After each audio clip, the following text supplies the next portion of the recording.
नमस्कार दोस्तों, कहानियों की श्रृंखला में आज सुनेंगे मालती जोशी जी की कहानी खेल खेल में।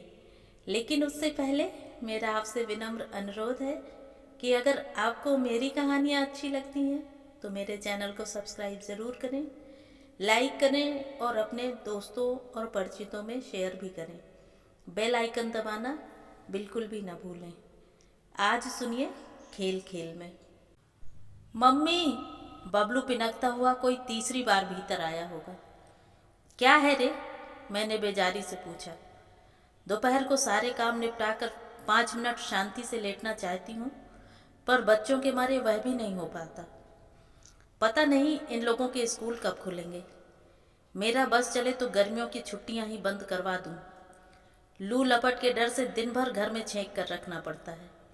और ये हैं कि लड़ झगड़ कर जैसे मेरे प्राण ले लेते हैं। मम्मी, वह बदस्तूर मुझे झचकोर रहा था। दीदी को देखो ना। क्या देखूं? हमें नहीं खिलाती। पिंकी, मैं चीखी। क्या है मम्मी? उसने वहीं से पूछा। जानती है ना कि भीतर आना खतरे से खाली नहीं है। भैया को खिलाती क्यों नहीं अपने साथ? खिला तो रहे हैं, ढीठ सा उत्तर आया। कहाँ खिलाती हैं? बबलू मुंह फुलाकर बोला। हमें हरिया बनाती हैं और बार बार बाजार भेजती हैं। इतना ताव आया मुझे। वाह री लाडो, मेरे छौने को नौकर बना दिया। दनदनाती हुई मैं बाहर आई। पिंकी, तुम्हें शर्म नहीं आती? पर उसे देखकर मैं क्रोध का असली मकसद ही भूल गई। मेरी कलफ प्रेस लगी प्रिंटेड साड़ी बांधे वह बड़ी तल्लीनता से अपनी गृहस्थी में डूबी थी। मैं तो तिलमिला गई।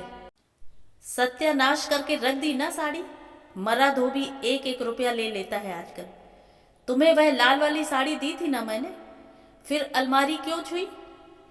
रोज रोज क्या एक ही साड़ी पहनी जाती है? उसने रोनी सी आवाज में कहा। सहेलियों के सामने फटकार खाकर उसका चेहरा इतना सा निकल आया था, खासकर तब जबकि वह उन लोगों की मम्मी बनी हुई थी। पड़ोस की दोनों लड़कियां पिंकी से 2 साल छोटी हैं, इसलिए हमेशा उन पर रुआब गांठती रहती है। वे भी बड़े विनीत भाव से उसके आगे पीछे डोलती रहती हैं। तभी तो उन लोगों के आते ही बबलू दूध की मक्खी के समान निकाल कर फेंक दिया जाता है। और मुझे फिर अपना मंतव्य याद आ गया। तुम्हें शर्म नहीं आती? मैं गर्जी। अपने भैया को नौकर बनाती हो? तो क्या करें मम्मी? उसने ठुनकते हुए कहा। दिन भर घर में बैठा तंग जो करता रहता है। ये ना आंटी, बार बार खाने को मांगता है। स्वाति उसके सुर में सुर मिलाकर बोली। ये लोग भी तो खाती हैं। बबलू ने अपना पक्ष प्रस्तुत किया। आंटी, हम तो अपना हिस्सा बचा बचा कर खाती हैं। चपटी नाक वाली पूनम गाल फुलाकर बोली। यह तो अपना हिस्सा एकदम चट कर जाता है। बार बार कहाँ से दें? हमने ड्राइंग रूम सजाया था, सब बिगाड़ कर चला गया। पिंकी ने एक और शिकायत दर्ज की। शिकायतों का पुलिंदा जरा भारी हो चला था, इसलिए मैंने कुछ सोचकर तजवीज पेश की। देखो, ऐसा करो, इसे पापा बना दो। दिन भर दफ्तर में रहेगा, शाम को सब्जी लेने भेज देना। धत, पिंकी ने मुंह बिचकाया। ऐसे सड़े से आदमी को पापा कौन बनाएगा? बड़ी आई पापा वाली। मुझे भी ताव आ गया। बबलू को जबरदस्ती गोद में उठाकर मैं भीतर ले आई। तू तो मेरा राजा बेटा है ना? चल, तुझे मैं तस्वीरों वाली किताब दिखाऊंगी, अच्छी अच्छी कहानियां सुनाऊंगी। दीदी को तपने दे वहीं बालकनी में। बबलू को पलंग पर बिठाकर मैं अलमारी से वह पुस्तक निकाल लाई जो कि पिछले दिनों बच्चों की बुआ ने अमेरिका से भेजी थी। मैंने अब तक उसे बच्चों की और आस पड़ोस की नज़र से बचाए रखा था। बच्चों की पोशाकों के असंख्य नमूने थे उसमें। जितनी प्यारी पोशाकें थीं, उससे भी प्यारे वे बच्चे थे। मुझे तो हर लड़की की तस्वीर में पिंकी ही दिखाई दे रही थी। अभी कुछ क्षण पहले उस पर बरस रही थी मैं, पर अब बेतरह प्यार आ रहा था। उसकी बातें सोच सोचकर हंसी आ रही थी। नटखट भैया से छुटकारा पाने का कैसा बढ़िया समाधान खोजा था उसने। बस नौकर बनाकर बाजार दौड़ाते रहो। वह एक जिन्न की कहानी है ना कि काम बताओ नहीं तो खा जाऊंगा। ये बबलू महाशय किसी जिन्न से कम थोड़े ही हैं। और कितनी ठसक के साथ पिंकी ने कहा था, धत, ऐसे सड़े आदमी को पापा कौन बनाएगा। बात करने का यह अंदाज कहाँ से सीख लिया है उसने। वैसे उसका रोज वाजिब है। ये तीनों चारों लड़कियां पूरी दोपहर खेलती रहेंगी, उनकी एक आवाज़ तक नहीं आएगी, पर यह जाएगा और खेल बिगाड़ कर आएगा। कटोरी भर नमकीन, मुट्ठी भर चना चिरौंजी, थोड़ी सी मूंगफली, थोड़ी सी सेवधानी और 2 संतरों के सहारे वे पूरा दिन खींच लेंगी। उतनी सी पूंजी में गृहस्थी के सारे काम निपटा देंगी। सहेज कर रखना, बचा बचा कर खर्च करना, जैसे ये माँ के पेट से ही सीख कर आई हैं। और यह गधा एक बार में ही अपना हिस्सा डकार कर फिर शेर बन जाता है। मम्मी, बबलू गुनगुनाया, मैं बाहर जाऊं? कोई ज़रूरत नहीं, मैंने उसे जबरन थपकते हुए कहा।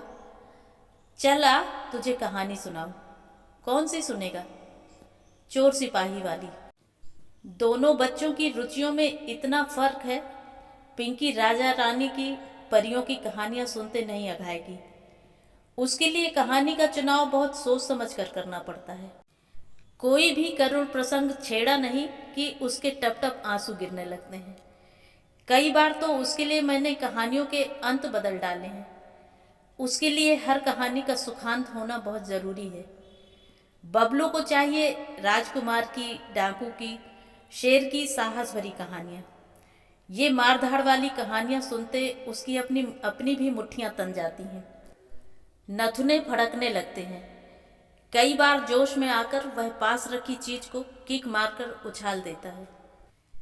मेरी काम वाली बाई तो उसे गब्बर सिंह कहकर ही बुलाती है। कई बार मैं सचमुच चिंतित हो उठती हूँ, बड़ा होकर पता नहीं कैसा निकलेगा। इसकी महत्वाकांक्षाएं भी तो अजीब हैं। हमेशा ट्रक ड्राइवर, ट्रैफिक पुलिस या बैंड मास्टर बनने के सपने देखता रहता है।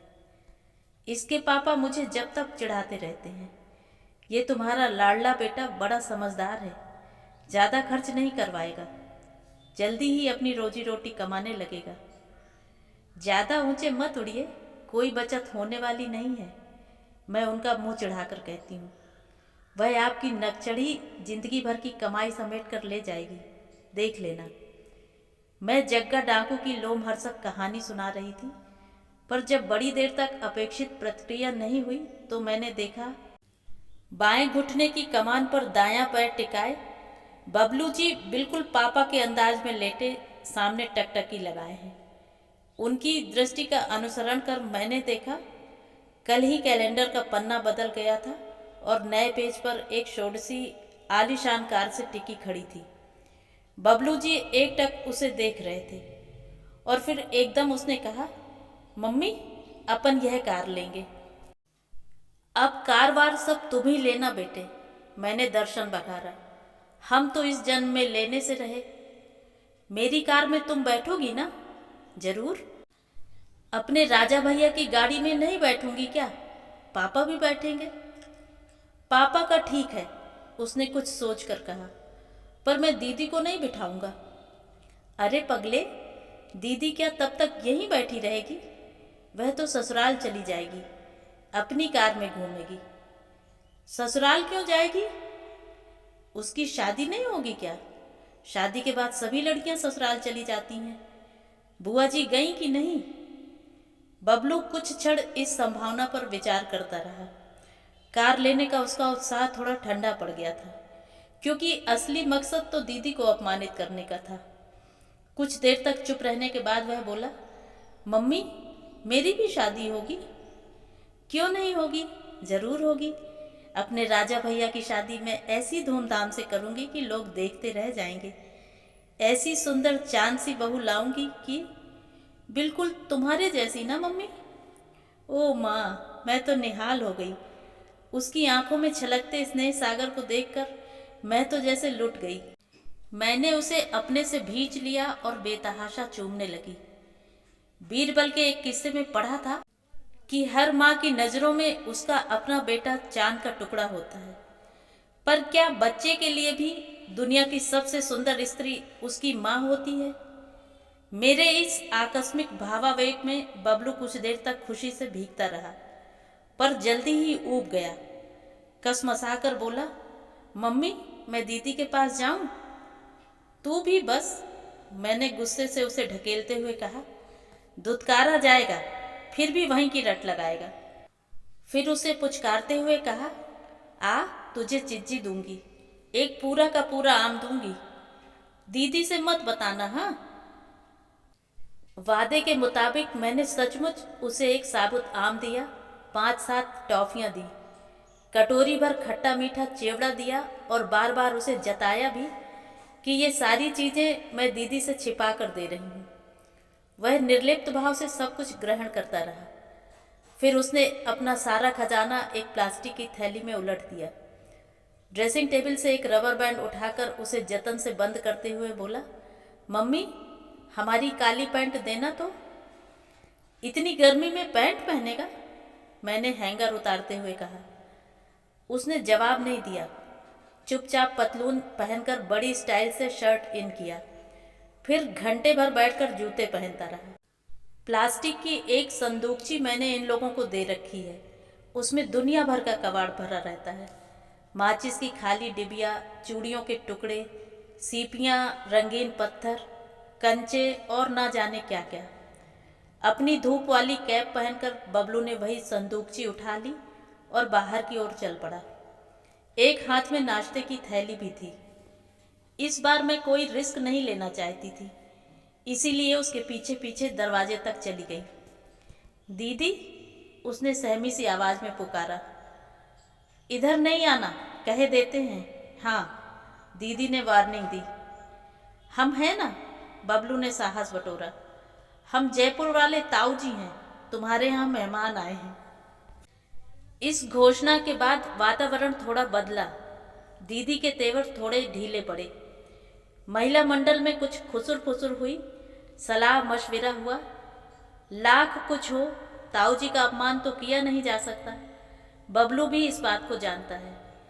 दीदी अपने से तो उसे यह सम्मान कभी नहीं देती, लेकिन जब बबलू ने अपने आप ही वह पदवी धारण कर ली तो उपाय क्या है, अब तो स्वागत करना ही पड़ेगा। बबलू जी बड़ी गंभीर मुद्रा बनाए धीरे धीरे घर में दाखिल हुए। एक कोने में पड़ा हुआ मोढ़ा किसी ने आगे कर दिया। बबलू जी उस पर आसीन हो गए। पिंकी ने साड़ी का पल्ला माथे पर खींचकर झटपट उनके पैर छुए। स्वाति और पूनम को भी वैसा ही करने के आदेश दिए। फिर ताऊ जी के लिए गिलास में पानी आया, छोटी सी कप प्लेट में चाय आई। फिर उन्होंने अत्यंत कृपावंत होकर हाथ की थैली पिंकी को पकड़ाई। बहू, यह बच्चों के लिए मिठाई है। पिंकी ने थैली झपट ली, खोलकर देखी और संतुष्ट भाव से बच्चों को थोड़ा थोड़ा देकर बाकी सामान सहेज कर रख दिया। ताऊ जी कनखियों से देखते रहे, पर उनके हिस्से में कुछ न आया। वे बच्चे थोड़े न थे। पिंकी बड़ी घाघ है, उसने पूनम से कहा। जाओ ताऊ जी से कहो पानी तैयार है, नहा ले। अब हुई ना मुसीबत, नहाओ भी फिर पूजा भी करो। घंटे भर तक ठाकुर जी के सामने नाक दबाकर बैठे रहो, घंटी बजाते रहो। ताऊ जी बनना तो बड़ा महंगा पड़ रहा था। नाश्ते का सामान पिंकी के कब्जे में था और यहाँ यह हाल था कि भूखे भजन न होए गोपाला। बबलू कोई कम थोड़े ही है। उसने फटाफट गाड़ी ओम जय जगदीश हरे लाकर खड़ी कर दी और कहा, बहू जरा भोग तो देना। पिंकी को झक मारकर पूरा थाल सजाना पड़ा। ठाकुर जी से तो बेईमानी हो नहीं सकती ना।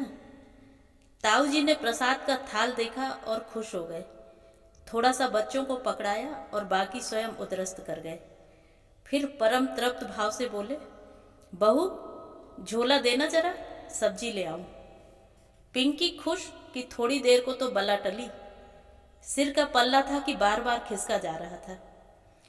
उसी समय स्कूटर का परिचित हॉर्न सुनाई दिया और ताऊ जी झोला फेंक कर नीचे की ओर भागे। बहू रानी ने भी साड़ी उतार फेंकी और वे सीढ़ियों की ओर लपकी। स्वाति और पूनम भी उनके पीछे हो ली। उनके पापा के आने का समय भी हो चला था। यहाँ से वहाँ तक पसरी हुई अपनी साड़ी को तहाते हुए मैं बालकनी का मुआयना कर रही थी। आज फिर मुझे इनकी डांट खानी है। सुबह जब दफ्तर के लिए निकलते हैं तब भी घर ऐसा ही बेतरतीब फैला रहता है। इनके लिए समय पर खाना तैयार करने की हड़बड़ी में दूसरा कुछ हो ही नहीं पाता।